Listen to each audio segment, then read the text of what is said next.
Before we get into this episode, I just want to let you know that 101 Part-Time Jobs is all about supporting and contributing to this culture we love. We want to support alternative and independent artists. We ourselves are an independent podcast, brand, production company.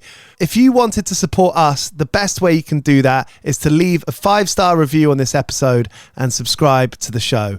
If you're able to do that, that would be amazing. Thank you. So what do you want? What do I want? I want to use my degree for good, and in general. I kind of meant like a muffin or a latte. I want a job with a generous work-from-grocery store policy. You are here a lot. Debbie, please, I'm working. I want a job that will change the world. Ma'am, this is a drive-thru. And some nuggets. With LinkedIn's new AI-powered job search, you can find roles that match your unique skills, so you can dare to discover more. Visit linkedin.com/jobs to learn more. 101. Living in New York is a lot about the grind. Like, no matter what art form you're doing, you almost always have a job or two to go along with it. Yeah. And people aren't shy about it. They're not embarrassed. I would hope not. Yeah, I mean, hope not too, I feel but like everyone has to do it, and it's just like. But we were talking to a friend recently and telling them that we remember the earliest days of living in New York and going to them to a coffee shop, and that's sort of how we initially met them. And they were like, "Oh, erase that from your memory." But like, we romanticized those times. Like, wow, we were doing that. We were grinding it out, and now we're here. And isn't that amazing? Yeah. Like for me, it helps to sort of like reinforce the gratitude of, it's very easy when you're on tour to like let the exhaustion get to you or whatever. But it is for me really nice to remind myself of when this was like all I could have ever dreamed of for myself. Yeah. And I mean, it's not even like I do look back fondly on, I never hated any of my jobs, Lucky you. Yeah. It's good. Not too many jerk bosses. Yeah, no, I mean, I guess there was like one job it was okay for most of the time, and then they hired on someone, and there were too many shifts where it was just me and this one other person, and they were awful. And I was like, this is how you start to hate your job. It is the people. Yeah, isn't for it? sure. You could do like the worst, like the most banal task in the world, but if you've got like a bit of a crew, and then you just that's everything. Then it's just a hang. Did you have that like transitionary period of going from working side hustles to doing Nation Language full time? Like, was there like a period of like 6 months where there was like a touch and go, or like, you were super aware of things changing in that moment? Not really. Like pre-COVID, we had never sold any show out ever. Kind of no matter how we would like intentionally choose smaller venues, because we were like, man, we really want to know what it feels like to sell out a show. Yeah. And it would still be like 5 tickets short. And we'd be like, we build up resilience that way. Yeah. That's true. Expectations. And so I think, basically I told my boss, we're going to be going on this tour for the next month, and this was in 2020. And she said to me, cool, I think I can have you covered for all those shifts, and then hopefully you'll still have your job when you get back. And 3 shows into that tour, we get the call like, hey, I think this thing on the news, it seems kind of serious, like maybe we should call the rest of this tour off. And then I just never went back to work since then. So it was a very strange, there was no like, I quit Do you feel like more of an adult? Like, I mean, obviously it's 5 years and like we all grow up pretty quickly. Like, do you feel a lot more like an adult now than you did back then? Yeah, I mean, I think so. It's been interesting to engage with the idea of being in a band when it does in fact like take up all of your time. Yeah. And isn't something that you're just kind of like squeezing in when you can. Yeah. And so I think learning the sort of self-discipline of that has been a nice taking process. it seriously, like something I'm like really interested in that idea of taking something fun seriously, like because it's a tension. It's a tension between like how you've been most people have been brought up.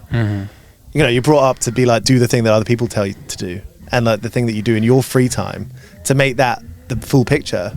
It reminds me of like on Ian's desktop, he's written a note.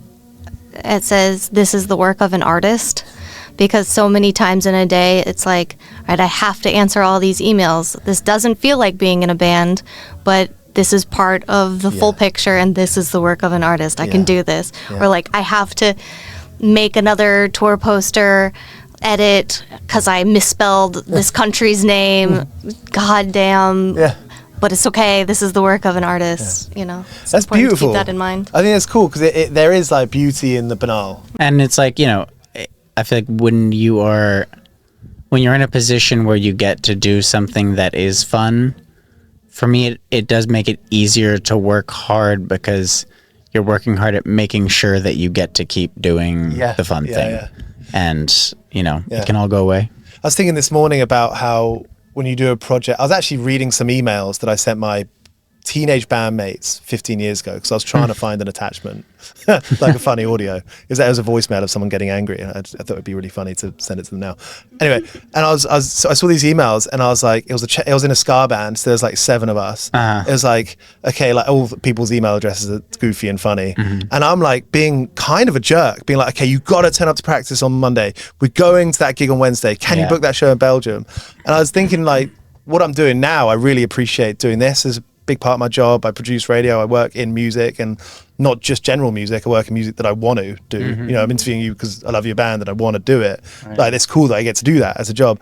And I felt like that's probably like I'm still banging my head against a brick wall in lots of ways to do the next thing. And it just reminded me that like you do bang your head against a brick wall for fucking decades and you take your wins when they happen. Yeah.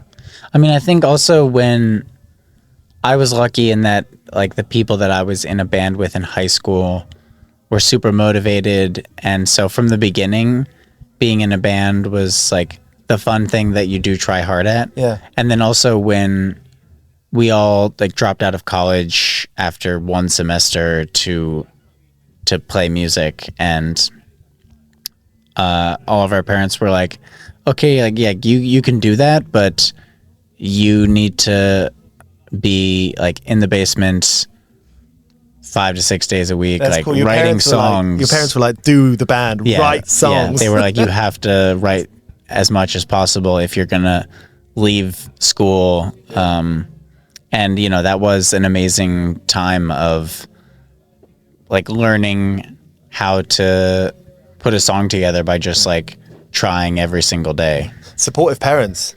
Yeah. Really important. Yeah. Very lucky. That's it. You know, it doesn't have to be financially, or it's like more importantly, I think it's emotionally. Yeah, I think to try to like fight against the will of your family when you're trying to become an artist seems like a very difficult thing for me, at least. Like to feel like I was in opposition to people that I care about would be very difficult. I think you need a network, right? Network of family, friends, and obviously that's a very like fortunate thing to have. But I think it's probably vital. Yeah, for sure.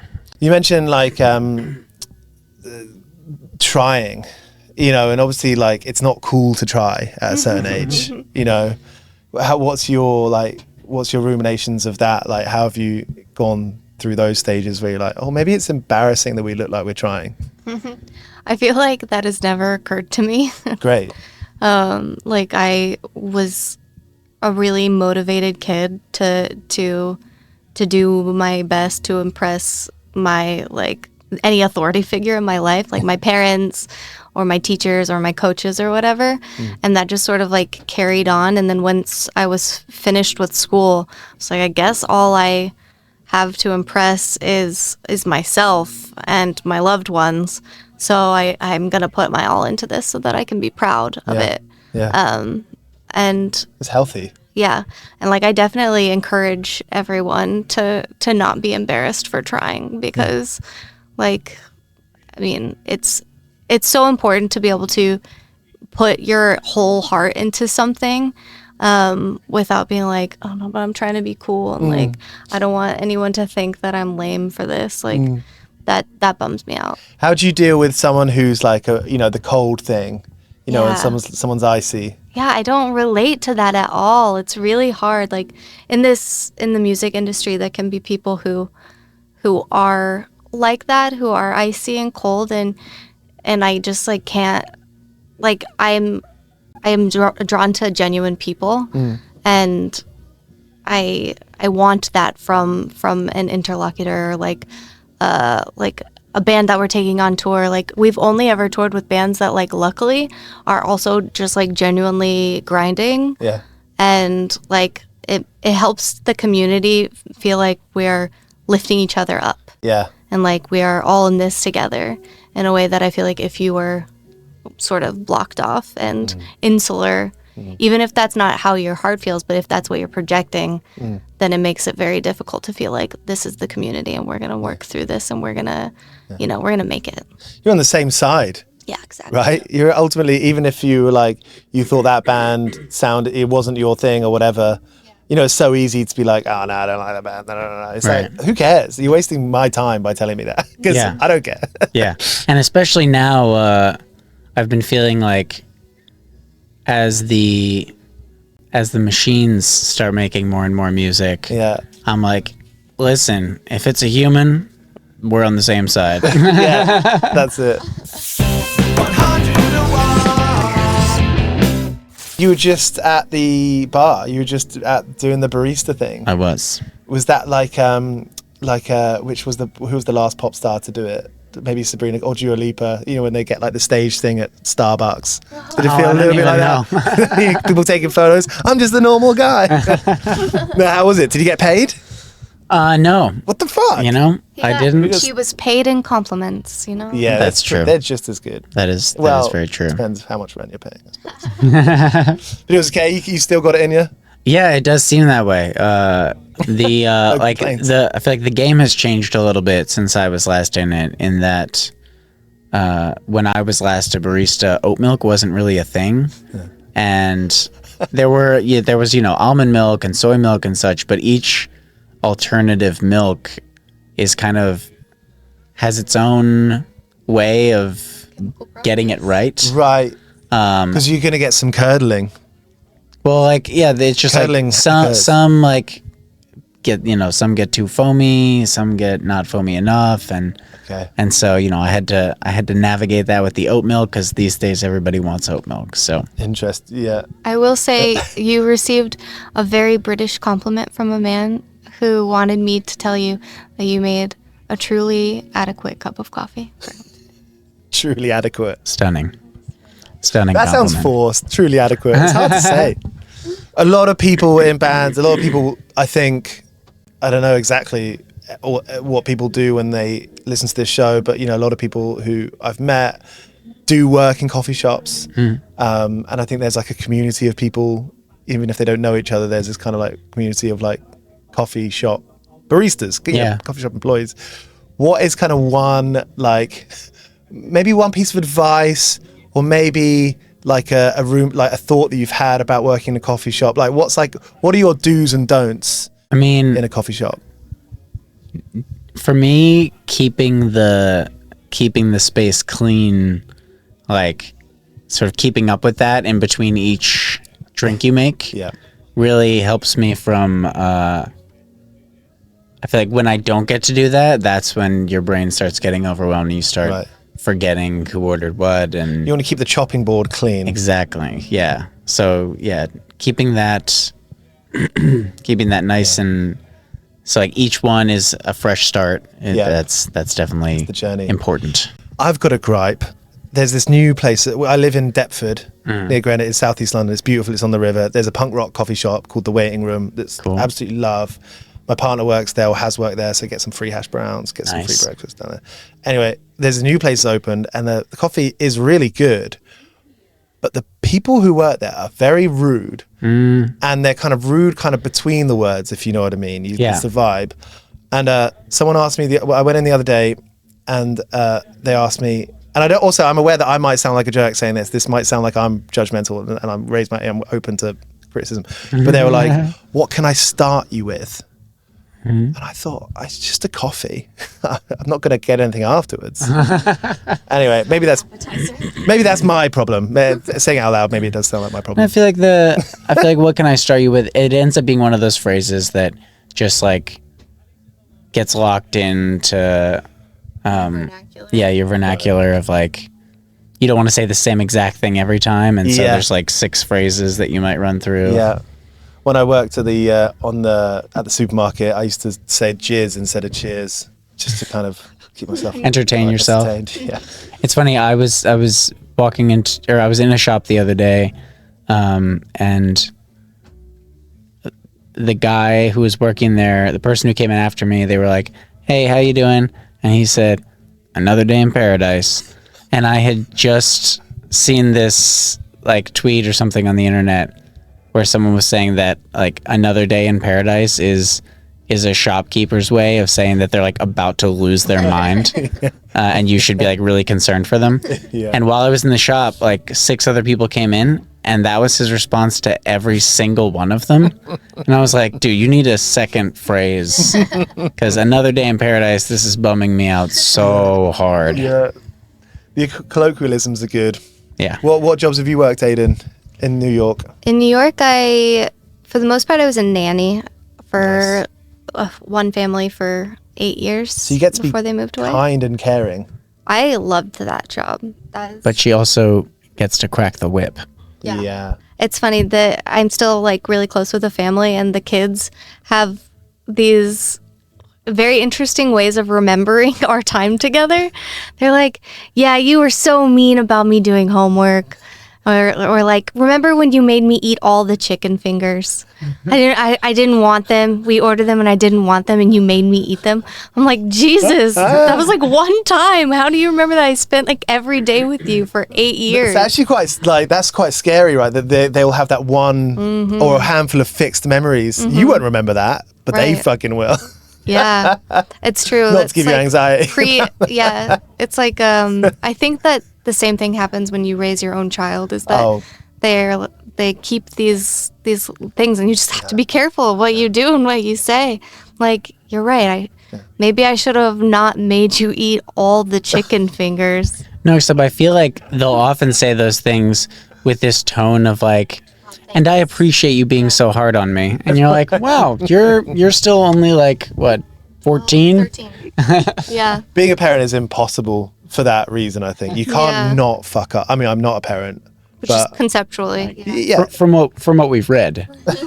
From all my research.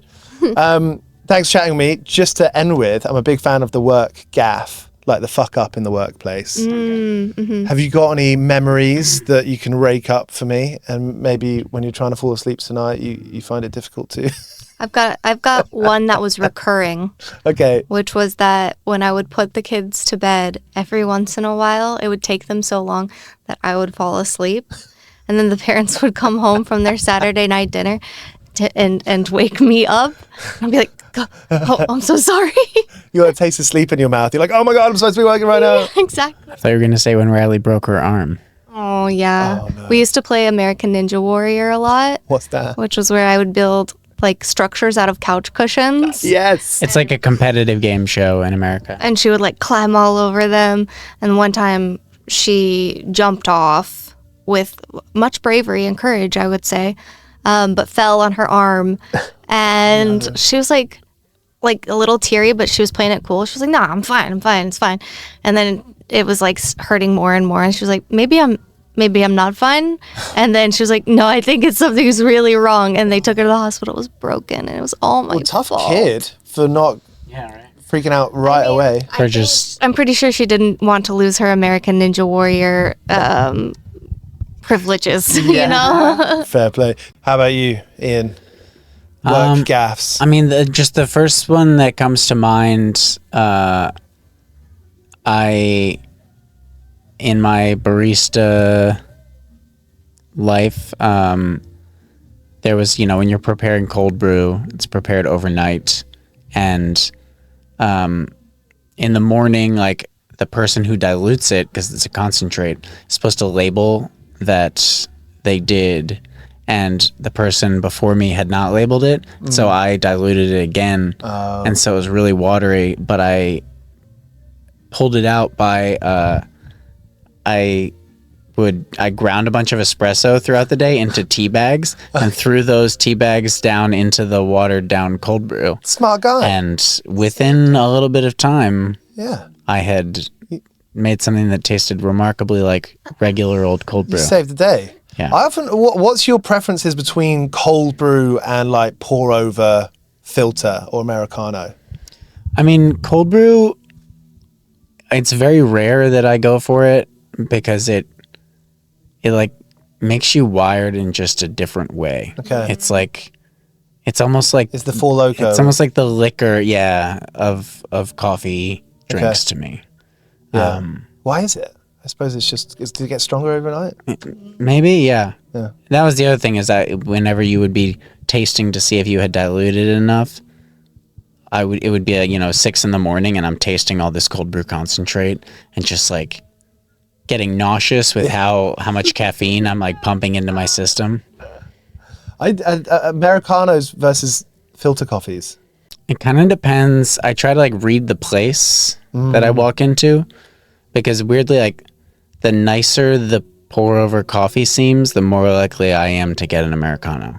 Okay. Because I think a lot of I like a very basic cup of coffee. And so when people are doing these like citrusy, floral flavors in coffees, I'm like, I don't really need that. Allow it, as they say. Yeah, I'd like a nice, strong, dark cup of coffee myself. Black. Black. Yeah. Black filter coffee for me, usually. But I'm a more trusting soul. I've been burned too many times. If there's a hippie-ish vibe to it, I don't know why I trust that a bit more. If there's like some homemade trinkets, I feel like that's the And just to end with, I was just thinking, saying "allow it." That's a British phrase for "don't do it." It's like the opposites. Oh. Yeah. Also, peak means like peak bad. Do you have any colloquialisms between you two or the band, or like New York or growing up colloquialisms? Words that maybe your parents wouldn't say, but you picked up from friends and now you say it forever. In it. I say in it, even though my parents definitely don't say that. I picked up y'all because it is really the best way to address All of you. You all. It's so fast. It encompasses all types of groups of people. Dang it. I like that we have some phrases that we use specifically in the band, like "see you on the ice." Yeah, we've adopted a lot of hockey terminology into the band because Aidan and I, neither of us watched hockey, but when Alex joined our band, our bass player, he grew up playing a lot of hockey, and now our lighting designer is his brother, so he also grew up playing hockey. Nice. And our sound engineer is their friend who also grew up playing hockey, and so now we're outnumbered by hockey fans. I'm a huge fan of siblings working together. Yeah, my brother's also on the road with us as well. Love it. What does he do? He does like videography for us. You can't be a jerk if your family around. Yeah, you can't get big headed. It's true. It's the cool. I think it's keep you humble. Big time. Or not pull your weight. Yeah, because they'll immediately call you out and be like, "Fucking load out." Yeah, dick. Great, lovely to meet you. Nice to Great to meet you as well. Good stuff. Cheers for watching. This is 101 Part-Time Jobs. You can find us on Apple, Spotify, and all podcast apps. We've done interviews with Aurora, Kneecap, Idols, Lauren Maybury of Churches, and loads more. So tap into 101 Part-Time Jobs on Spotify, Apple, and all podcast apps.